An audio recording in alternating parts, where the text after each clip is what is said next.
UNO has always been an expanding university, constantly moving forward. But as we move forward, we must also look back to where we began. Let's go back in time with the people who remember UNO the way it was. Join us for Reflections in Time.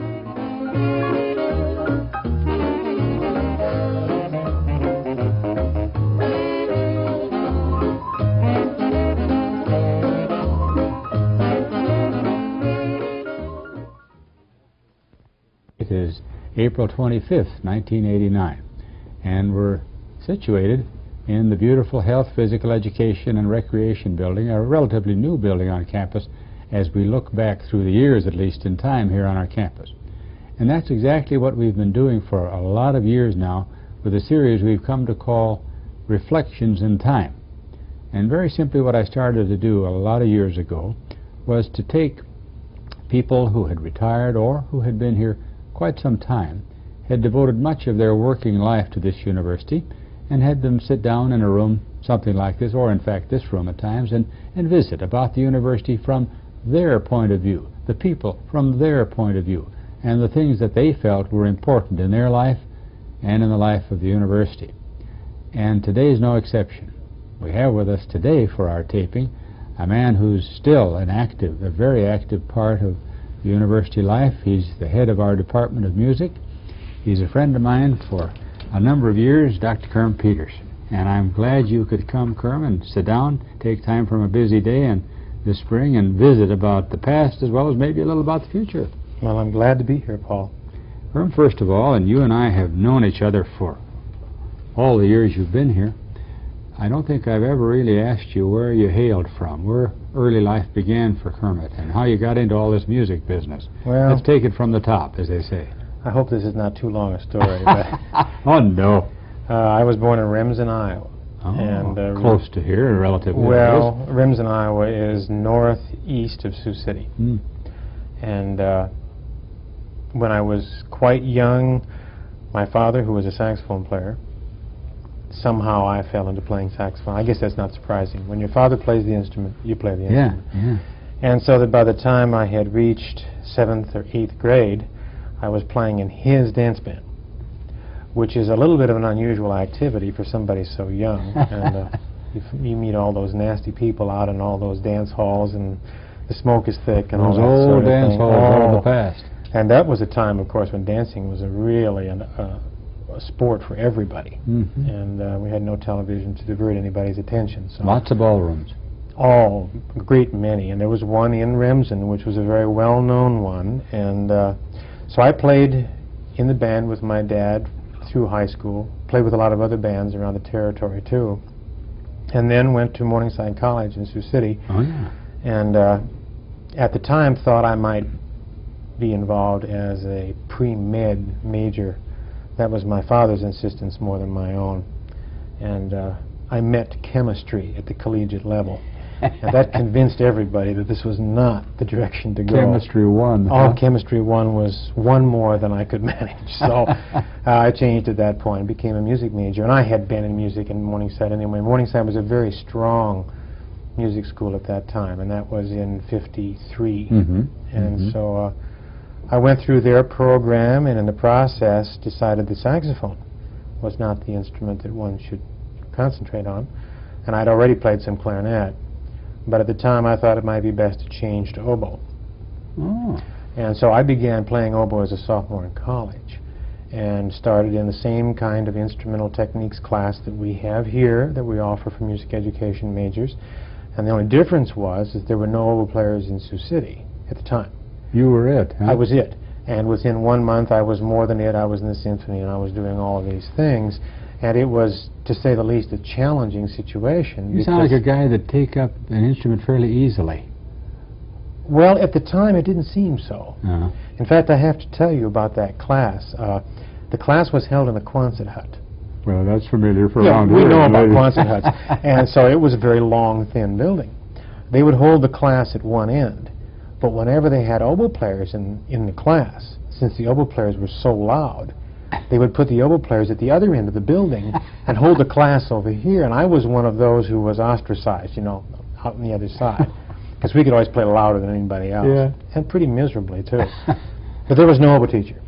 And so I learned really relatively on my own. My, that's impressive to me, because I think a double reed instrument is very difficult to play.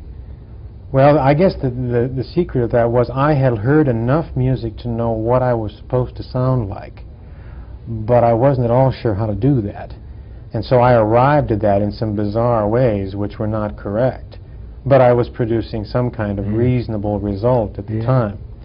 Now, were you at this time in your life, if you can remember motivations and that sort of thing, were you starting to think about what you came to do, or were you still involved in presentation rather than teaching? Oh, I was involved in presentation, although like many college students involved in music, I was doing some teaching and enjoying what I was doing. My prime concern was to learn to play the instrument, to get my degree, and then ultimately to get to the Eastman School of Music in Rochester, New York.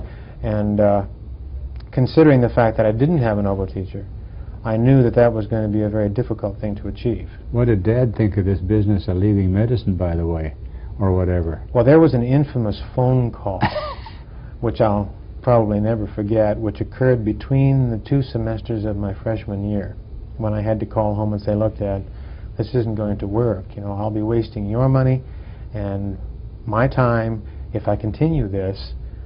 Please, I'm going to make the change. I hope that you will approve of that. And it wasn't that he approved, he abided the change.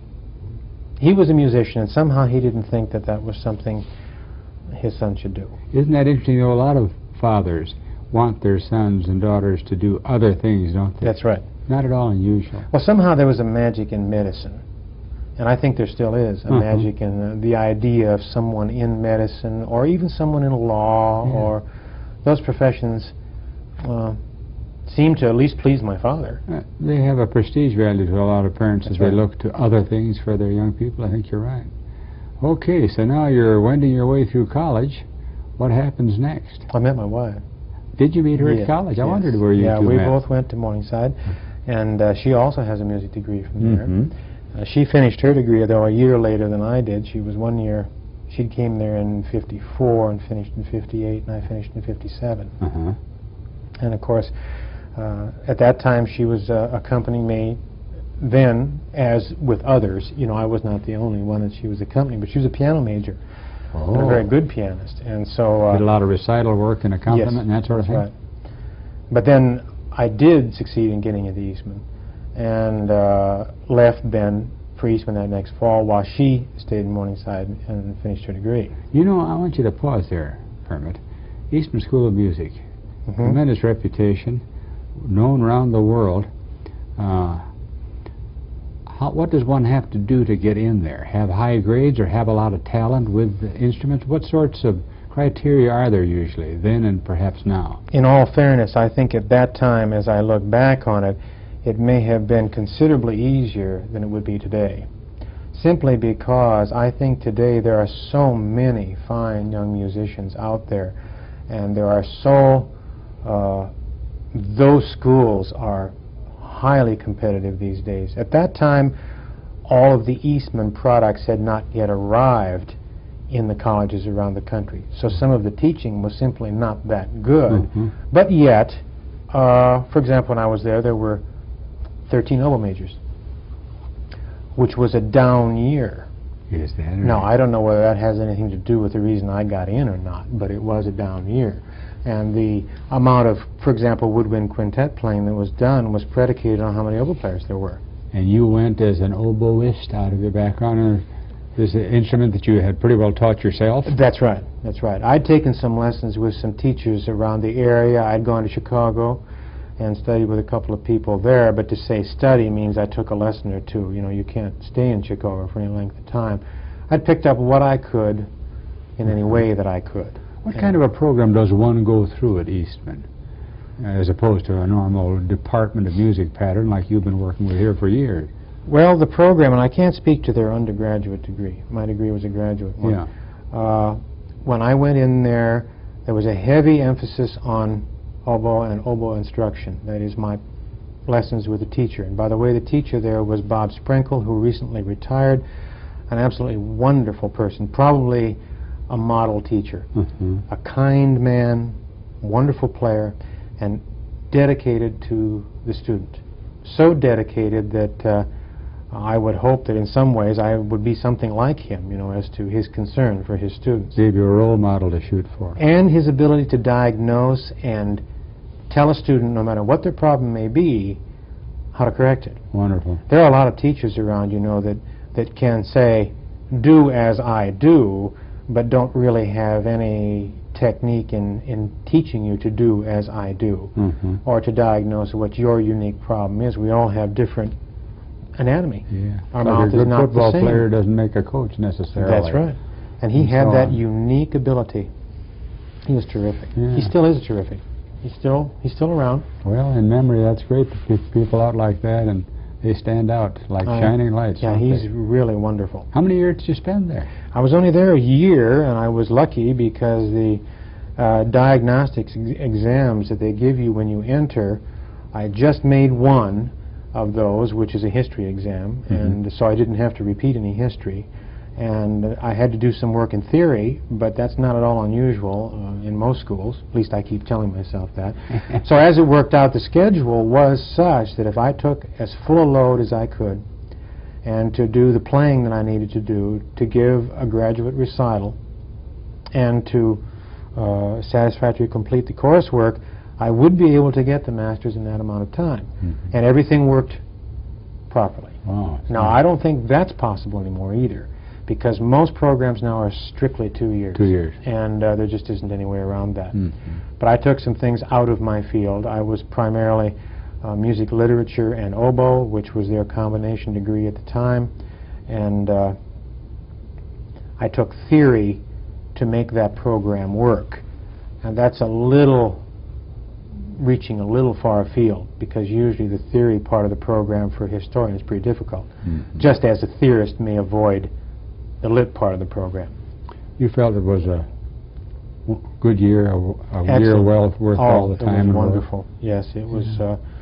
I did not particularly enjoy the part of the country, but I did certainly enjoy the teaching, the instruction, and the performance there is just superb, and it still is. I can't help but ask one other question right along that line. I thought of another Nebraskan, very famous composer and conductor. I wondered if Howard Hanson were around there at the time you were there. He was chairman of the school at the time, and he was visible. We saw him frequently.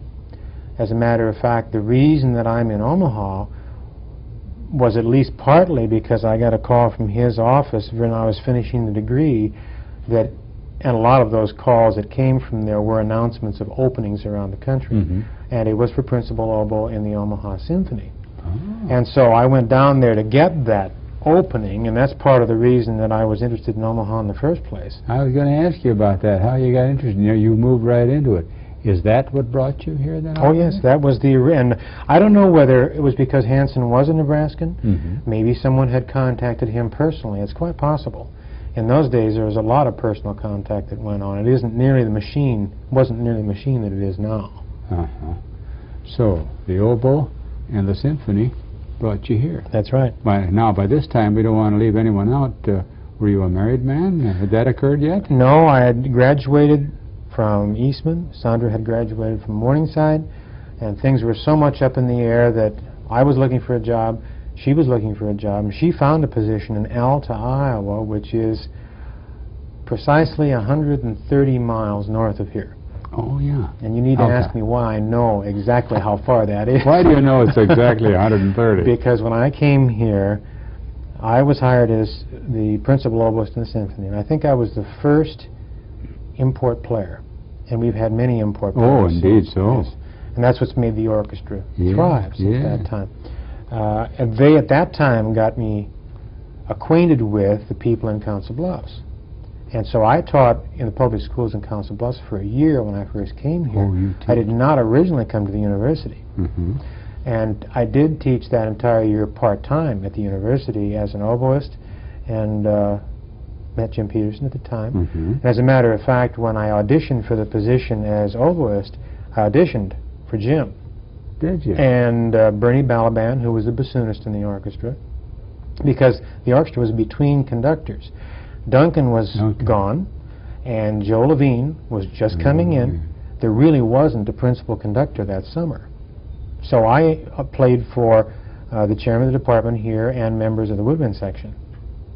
So you began an attachment to the university almost. That's right, but you asked me this question. I said, ask me this question.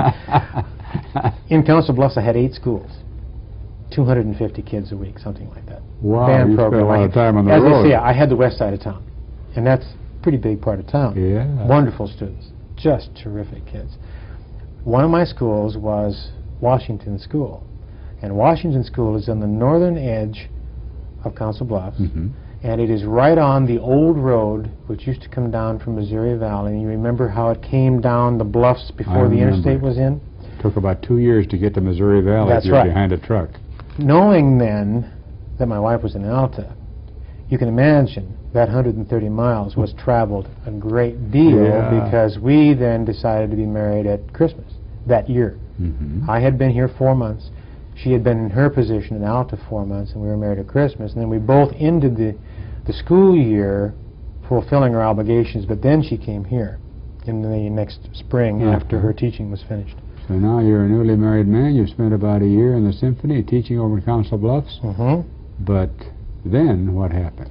Well, then, since I had known Doc Peterson, Jim, and we had gotten along very well, and I had gotten to know the faculty here, just at that moment, a full-time line opened, and I was qualified for it. It had to do with history and music, which I was qualified for, and they had the opportunity of bringing in oboist, which was not at all undesirable, and so I interviewed for that position, and it was offered to me, and I accepted it.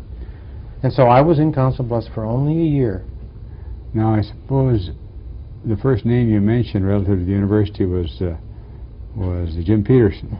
But I imagine somewhere in all of that interview time, you met the man who was in charge, didn't you?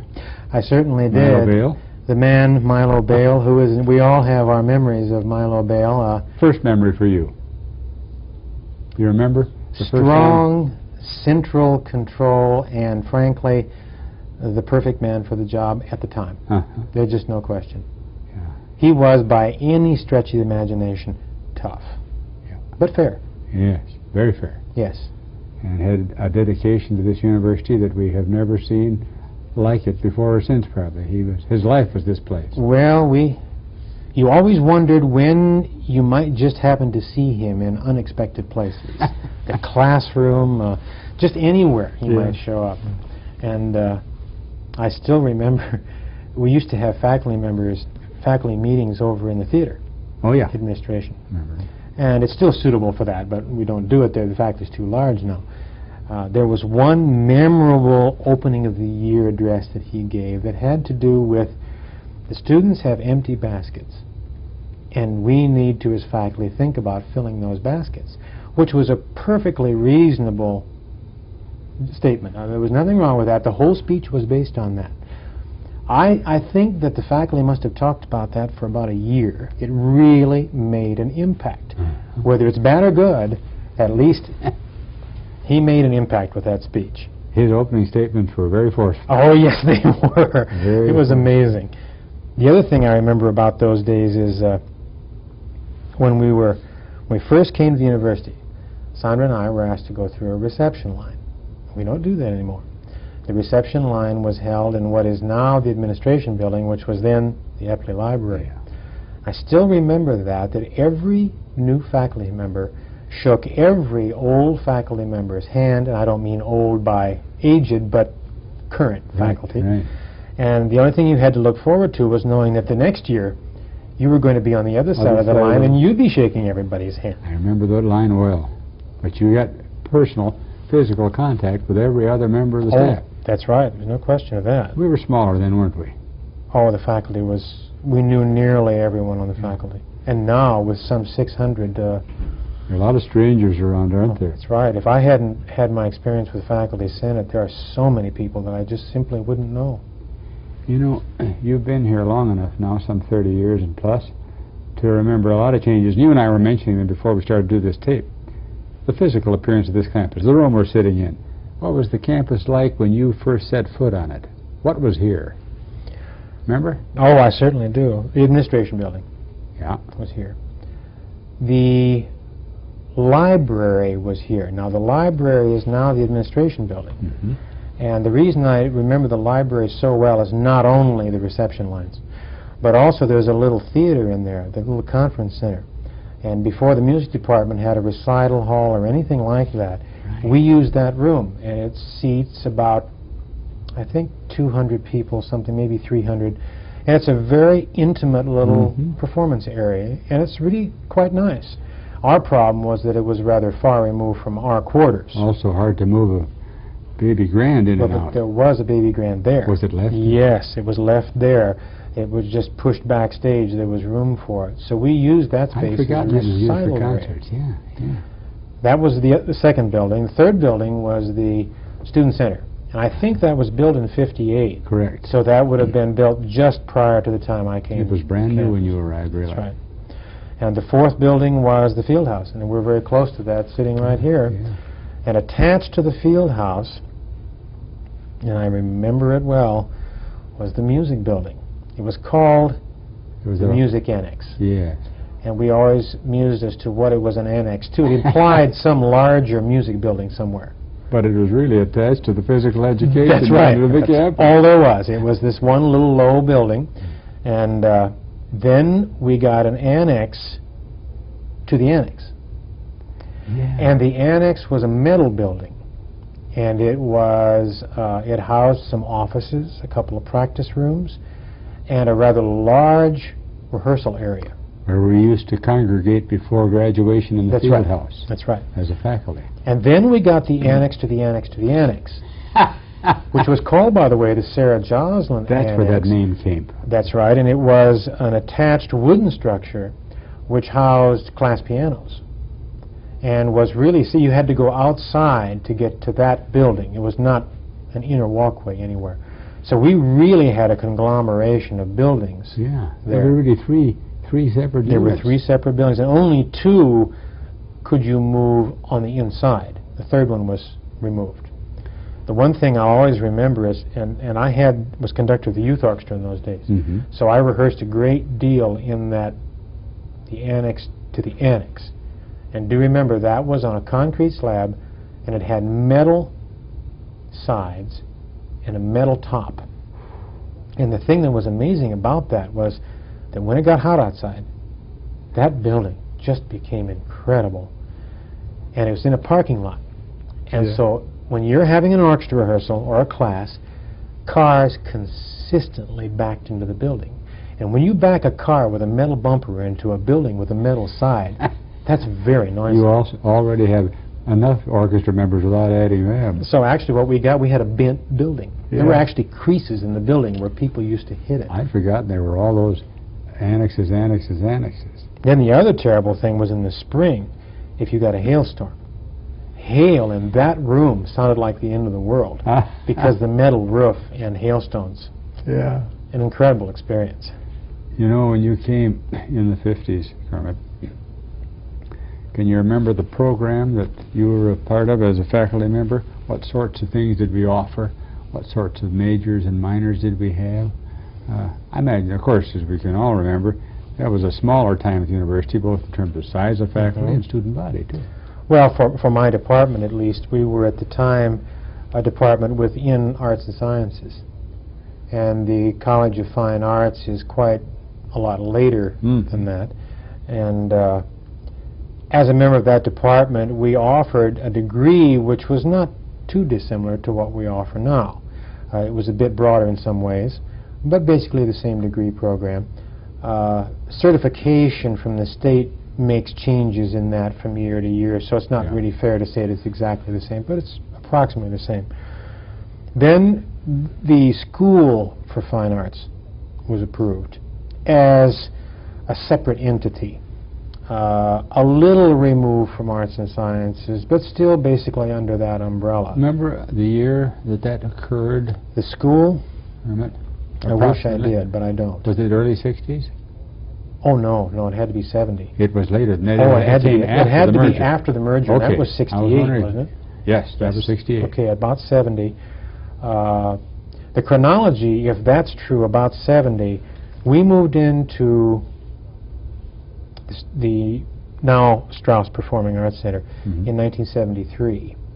That building is now a little over 15 years old. And the first offices for the Dean of the College of Fine Arts were situated in the art building the first year. So the school had to have been 2 or 3 years, and the college then must have been formed at exactly the same time as this building was built. And so then when we became a college and incorporated drama, or dramatic arts, and the art department, and now Writer's Workshop, then we were divorced, so to speak, from the College of Arts and Sciences. Another thing that's interesting about the 50s and the 60s and the 70s, and usually the people I visit with on this, I ask them something about that, and that's the student. You mentioned in your earlier comments about one of the programs you were involved with that might have been tougher because there were so many, in today's world, so many more good musicians as in terms of young people.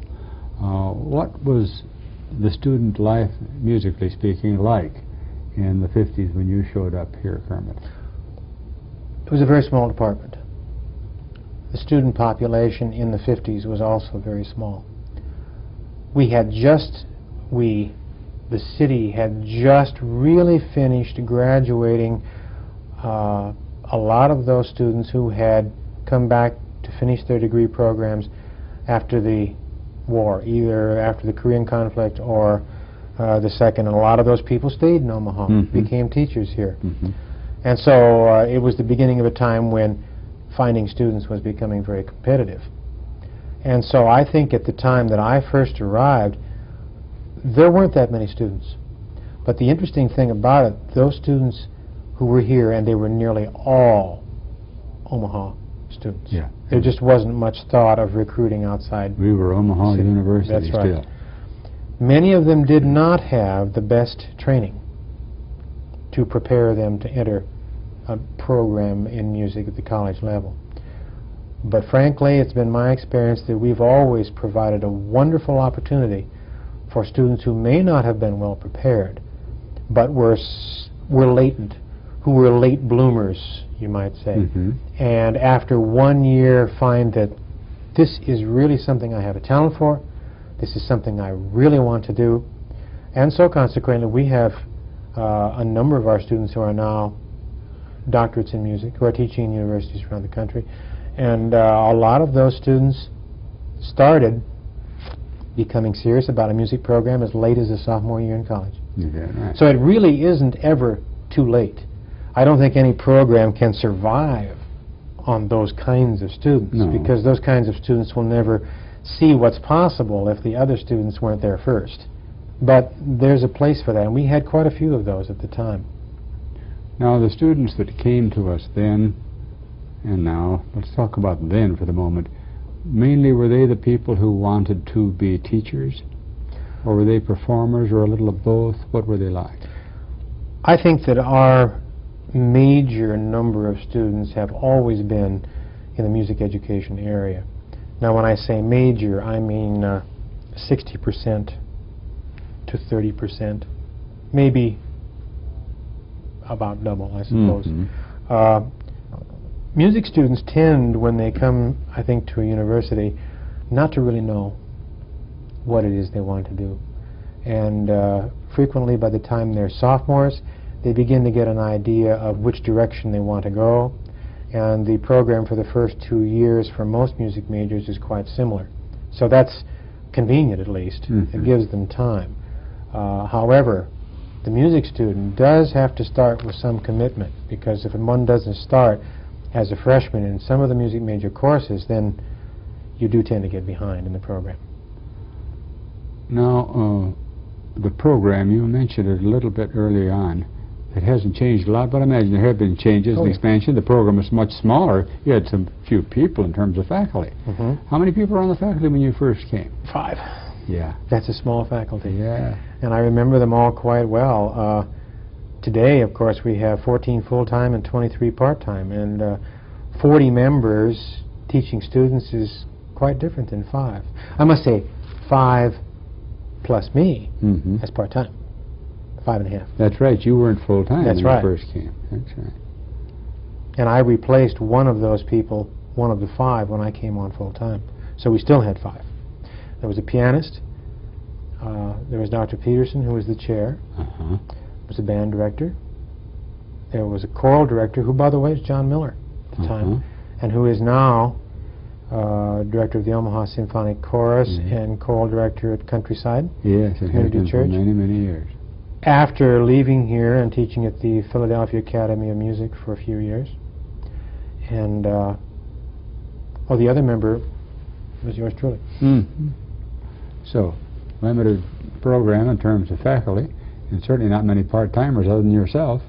Very few. Yeah. Very few. There were, we began to gain a few part-time people as our enrollment began to go up. But I think that what really happened is about the time of the merger, we began to really experience a lot of growth. And I think, well, the whole university did. I was going to ask you about that, that too. And that was the merger. You had, in your history here, as many of us, lived through a lot of years here as a municipal school under Dr. Bale and a few other people. And we had our cozy little municipal school here. But then things changed. What about the merger? You recall well, I'm quite sure, all the falderall and fuss and irritation and discussion and committees and things that went on. What was your feeling as that merger possibility with the University of Nebraska at Lincoln and the Med Campus came on the horizon? What did you think of it, Kermit? Well, I guess I can speak a little bit for what I remember the full faculty thought was, and there was a lot of concern. A lot of concern of losing control of the campus to the Regents at Lincoln. I was involved at the time with orchestral conducting, and I'm sorry to always relate it to that, but that was my experience at the time. I had implemented a summer program called Orchestra on the Green, and we played outside, and it was free, and used to have nice crowds for that. We played light music. Well, one of the things that the Orchestra on the Green did the summer of '68, late in the summer, was to play for a celebration celebrating the University of Nebraska at Omaha, and the new title and the merger. And we played that concert right out in front of the administration building between there and Dodge. And I just remember that entire period where there was a lot of concern, but personally, I couldn't imagine that the city of Omaha could any longer on the mill levy continue to support a university of this size. They turned down an increase a couple times. That's right. If the university was to grow, if we were to get new facilities, and we needed new facilities, the building I was in, I was certainly a prime candidate to be concerned about facilities.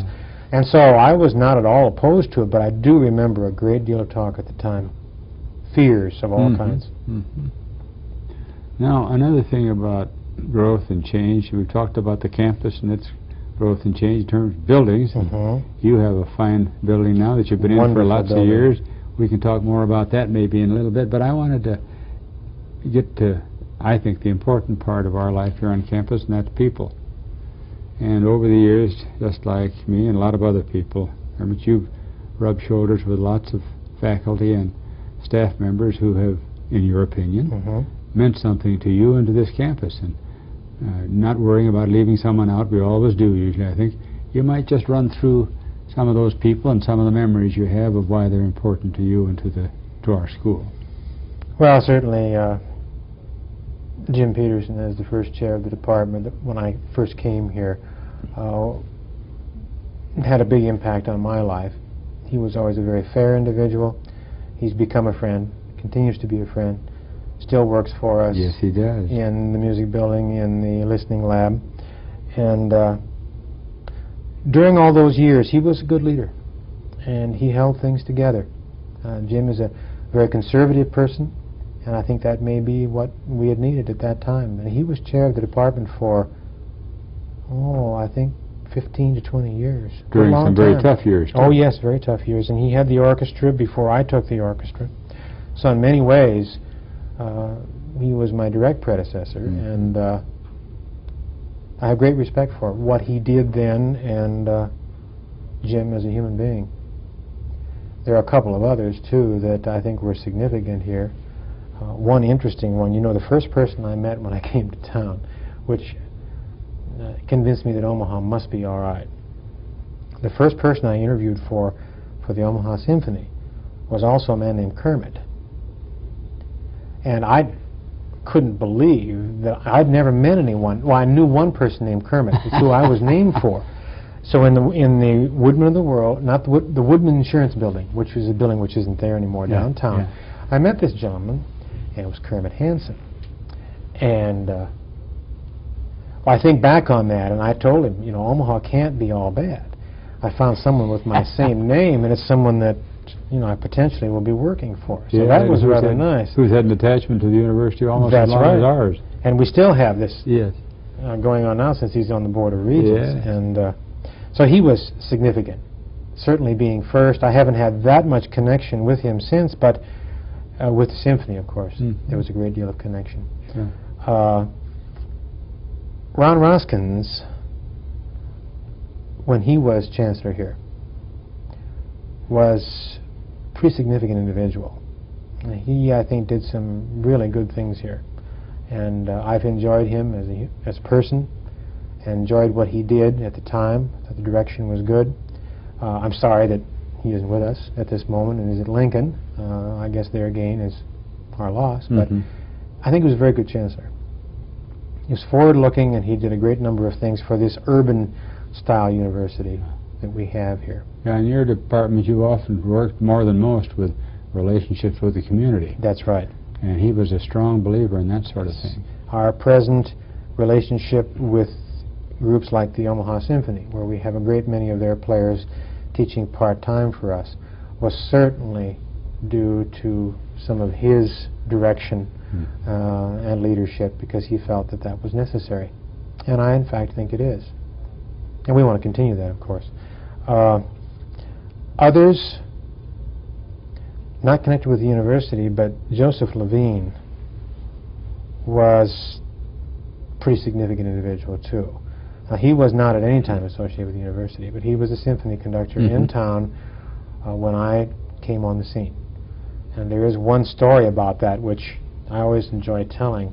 When I went to Eastman, this teacher, I was practically walking out the door, leaving. And he said, now, there's one piece of music that we haven't really gone over the way we should have. And he said, and it's one of the most difficult things in the literature for oboe. He said, but the likelihood that you're going to have to play it is pretty small. And he said, so Tambour de Couperin by Ravel is the piece. And he said, I would love to have gotten to that work, but we just didn't make it. So I thought, okay, well, I'll file that away. That's something I should look at sometime. Came to Omaha, met Joe Levine about the first week in September, I guess, and he came up to me and said, oh, I understand you're the new oboist in the orchestra. I said, yes, I understand you're the new conductor. So we had a very pleasant opening chat, and he said, I'd like to let you know that for the first program I've scheduled Tambour de Couperin by Ravel. I thought, this is the end of the world. This has to be the worst thing that's ever happened to me. Turned out to be a good experience, but I had never even seen that piece before. And it wasn't over 3 weeks later that we did it. And my teacher was right. I wish I had seen it. Yeah. It would have made my life much easier. You know, you talked to performance, and a lot of your life has been involved in performance, either as a musician or as a conductor. Does one, let me ask you this, Kermit, to be a conductor, does one, previous to that, usually have to be a musician who's involved with the other end of the orchestra, or can one, just with musical knowledge generally and so on, become a good conductor? I think one has to be a performer in his own right to be a conductor. I don't see how you can avoid that. To realize the musicality of a piece, to realize the sensitivity, the dedication that goes into making something performance ready would be very difficult for someone who hadn't had the experience in some way. It's not a medium where you can practice the art of listening and then all of a sudden walk up and make an orchestra play that way. It's just simply not possible. Not only that, but when you're an orchestra conductor, you have to know the transpositions of all the instruments, which to an uninformed person is very complex. And that in itself demands training in theory, to know the historical precedent of pieces of music, and not to do something with a piece of music which is historically unacceptable. Requires a good foundation in the history of music and performance style. Mm-hmm. I think it would be very, very difficult, if not impossible, to do that. Any other people you want to mention? Before I left that, did you run into any Yes. more in your memory? Yes, there is one more. Vic Yeah. Blackwell. Oh, just saw him this morning. You did? Yes. Oh, I see him rather frequently, and of course in his retirement I'm amazed he looks as good as he's ever looked. Mm-hmm. He just looks like he's happy and healthy, and Jane as well. Saw them both today. And when he was Dean of Arts and Sciences, and also when he was Interim Chancellor, which he was for a while, I thought he was a super administrator. Did a wonderful job. He's a very kind, talented man artistically, a super person.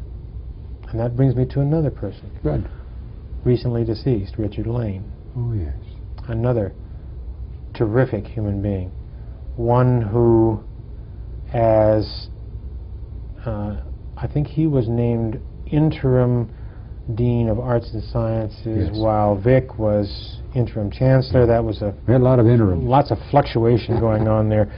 But I do remember at the time that he and Chris Jung were so instrumental in getting the first grant for the Afghanistan program. Mm-hmm. And I remember Dick having the ambassador from Afghanistan in his home, and the trip that he took to Afghanistan.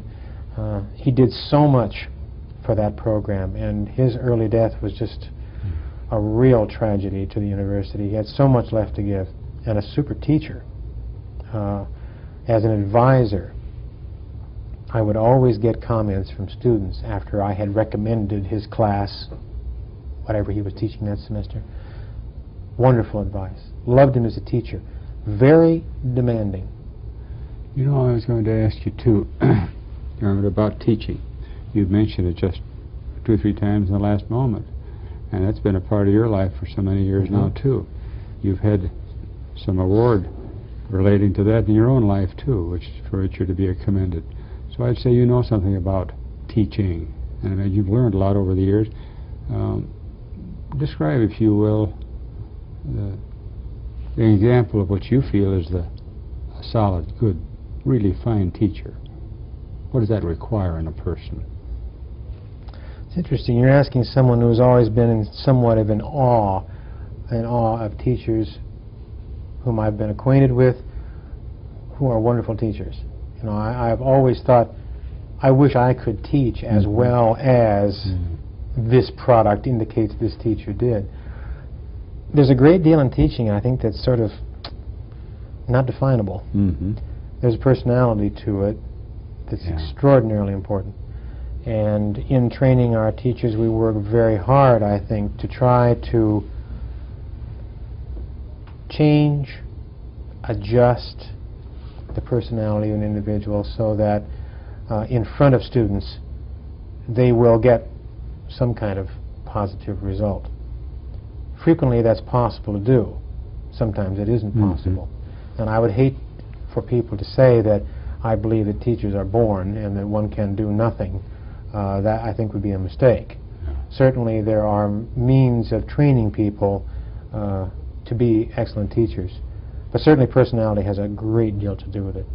As a matter of fact, the older I get, which is becoming every year substantial, I'm more and more convinced that personality has a very high percentage to do with good teaching. If you can stimulate a student, if you can get a student interested in your subject,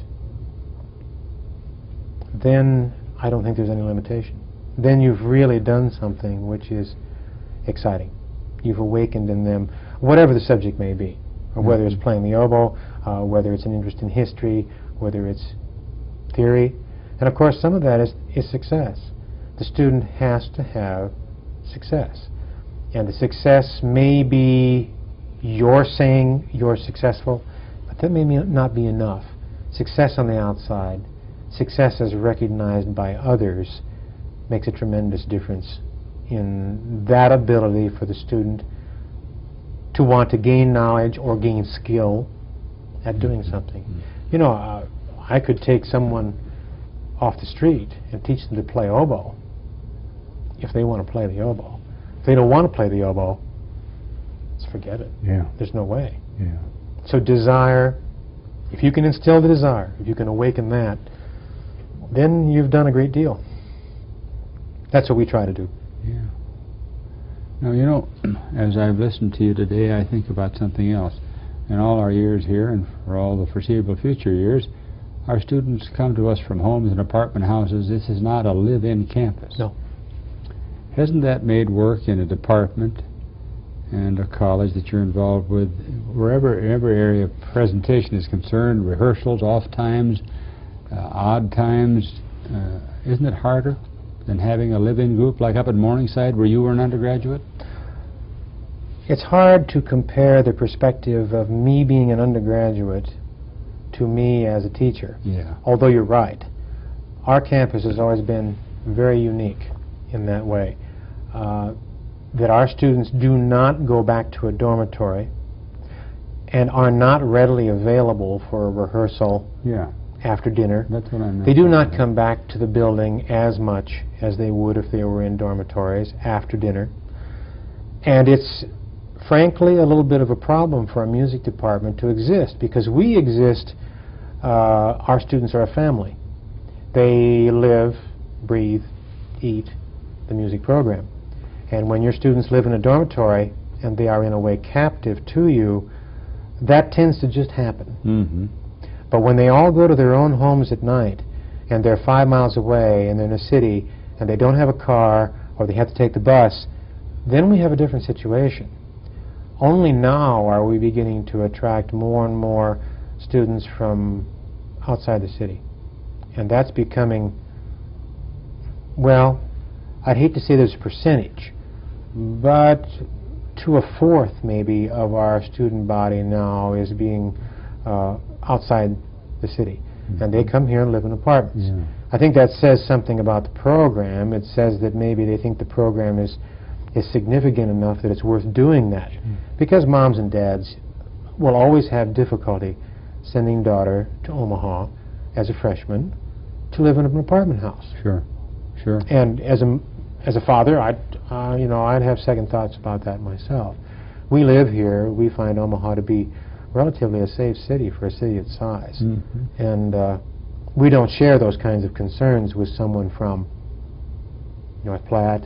And I'm not picking on North Platte, mm-hmm. but I'm speaking of cities outstate. Yeah, yeah. So, yeah, the situation is quite different than it would be. Another thing about all of this, over the 30-some years you've been involved, has music education generally changed very much overall? Are people still coming to us to be teachers and a few perhaps to be performers? What's it like? I think that's a fairly true statement. A few wish to be performers and a few do continue on and attempt to do that. That's a very difficult profession, as you're aware. The thing that I notice so much is that our music education people now need so much more training. I think that colleges have gotten a handle, and that's not a pun in this musical conversation, on what really is required in the field. That out there's a great deal of competition. And the music programs, many of them are very good. When you have a good music program, it requires a competent teacher. So that what we do these days is, I think, far beyond what we used to do in training teachers, even in our own institution. You know, as you said that, I think I've visited over the years with various people and coaches that'll say, the quality of the young man or woman who's coming to play on my team now is really getting better. The high schools are really putting them out. Is that true in your area too? Are music programs in high schools around our state, we could limit it to that, or the region, more solid now than they were 20, 25 years ago? It's a very difficult question to answer because I do remember some wonderful programs 30, 40 years ago. I think there may be more emphasis on the smaller communities now than there was at that time. Many of the larger districts I remember as having fine programs. Has consolidation maybe helped it? Of course, I think it has. Bigger segments? When you consolidate, and I don't want to be quoted as saying I favor or disfavor, but the fact is that when you consolidate a school district, you give students many more opportunities than they would have in a small area. In a small school, you might not have a string teacher specialist. You might not have even a band teacher as a specialist. You might have a teacher who is teaching band and chorus. And there are some teachers very capable of doing that, but certainly a higher degree of specialization will lead to more success in the area. It usually does.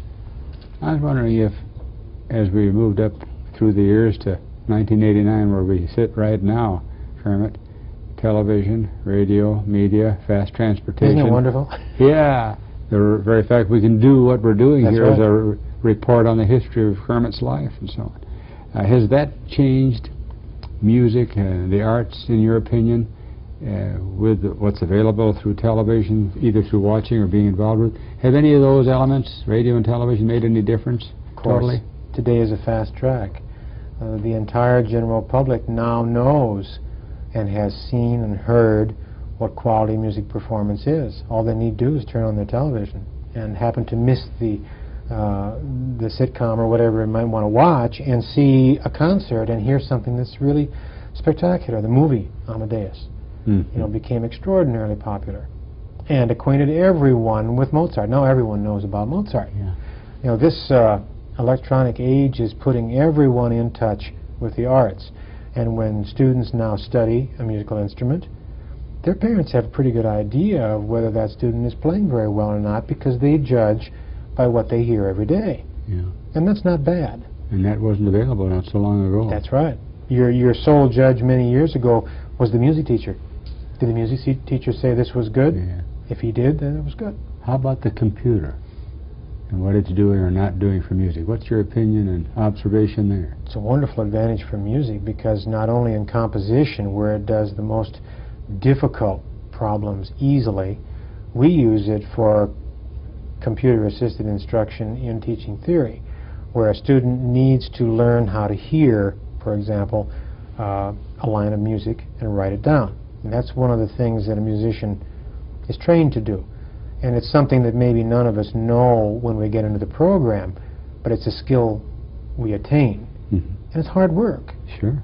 But why have a teacher play the piano and play this melody over and over again when you can do it on the computer, and the computer can tell you whether you're right or wrong, and is completely programmed to give you a whole set of drills. So the computer has taken a lot of that rootness kind of work out of the hands of the teacher, and then let the teacher do some of the things that are more creative. So yes, it's been wonderful. And I think it's been wonderful having a good part of an hour with you here to visit about the past and the present. And now let's take one little moment in our last minute or so, Kermit, and look at the future. One of these days you're going to, as they say in baseball, hang up your spikes. Are there things you want to do in life, or haven't you thought that far? Music's been your life pretty well, you and Saunders. And what do you think down the pike for a moment? It's a very good question, and you know, frankly, I hadn't really thought about that. You really caught me off guard with that. Somehow I don't think I'm that close to that possibility, but No. I think that I've been chairman now for a year. During this year, it's taken me quite a bit of time to acclimate myself to those requirements. I want to get back and do some playing again. Back where you started, kind of. As you're probably aware, Sandra and I, when I got the doctorate degree, she accompanied all 4 recitals in 1 year. We really enjoyed that. That was great fun. She still accompanies me. And so I think that in the future we would like to do more of that. More concert? That's right. And again, recitalize here and do some things like that. I've done some writing for wind instruments that have publications that I've had. I'd like to do more of that too. But I don't think of that in terms as a retirement proposal. Well, it sounds like a bright and fun future that maybe some of us will have a chance to be involved with as listeners. Thanks for coming by today. Thanks for having me, Paul. We've been visiting for the past hour or so with Dr. Kermit Peters, the head of our music department here in 1989, reflecting on his times at the university, and we thank him, and we thank all of you for joining us for this hour or any part of it, Reflections in Time.